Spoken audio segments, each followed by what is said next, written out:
love. Welcome back to Awakened and Rising. If you're new here, this is a space all about helping you reach your highest state of success with deep satisfaction. We go deep on what it means to reclaim your power, remember who you are, and create a life by your own sovereign intentional design. Today's conversation is one I've been holding near and dear to my heart, and I know it's going to land deeply with many of you.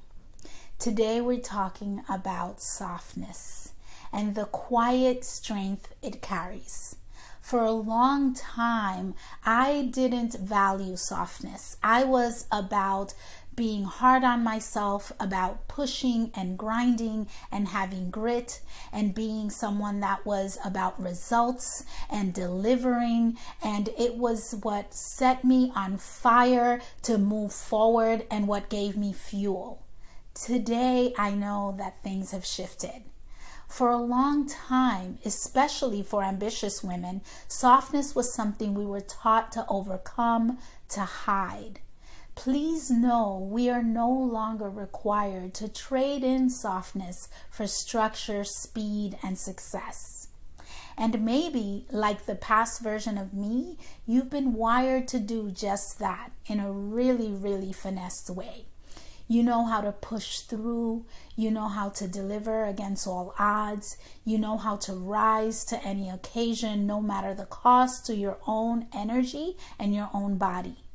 You've been celebrated for your competence, your resilience, your drive.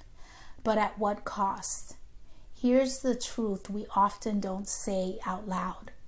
Performing power is not the same thing as embodying it. Performing power, constantly bracing, striving, and achieving, eventually leaves you feeling burnt out and disconnected. No matter how successful you look on paper, no matter how great you've gotten at looking the part, performing power is energetically expensive and depleting. Because that kind of power isn't rooted in your truth. It's rooted in survival. And if you've spent your whole life trying to prove your worth by being perfect, put together, productive, I want you to hear me. Softness is not your weakness. It's your portal back to wholeness. It's the space where you get to hear your intuition again. It's the space where your nervous system can breathe. It's the space where love, creativity, and soul-aligned direction have room to land. That trajectory that is milk and honey, full of excitement and energy richness, can only come when the feminine is given space to awaken.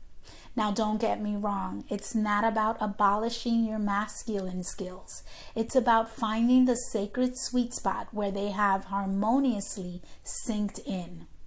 The feminine doesn't thrive under pressure, so she thrives in presence, in flow, in self-trust. And that doesn't mean we abandon our ambition. It means we remember that we both can flow and be in structure, that we are source and we are all of it. And we don't need to harden ourselves to be taken seriously. We don't need to abandon our softness to feel safe. What if softness isn't something you grow out of, but something you grow back into? What if the real leadership isn't in how much you can hold for others, but how deeply you can hold yourself? That's where it begins, and that's where understanding yourself comes first. When you stop performing and start remembering who you are, power, peace, and purpose begin to emerge naturally, not from proving, but from presence, authentic and fully self-expressed. And this is something I love guiding women into, because once you've felt what it takes and what it looks like to lead from softness, there's no coming back. You speak differently, you listen differently, you create differently. You become a mirror for other women to soften as well. And that, my love, is a powerful gift. So if this conversation stirred something inside of you, drop a comment and tell me, where are you being called to soften right now? Where have you been performing power instead of embodying it? Let's talk about this. Let's normalize these conversations. And if you want more support with this kind of inner reclamation, I've got plenty more coming where this came from. You'll see soon how we just land on these topics. Thanks for being here. You are loved and you are powerful just as you are. I'll see you in the next one. Mwah.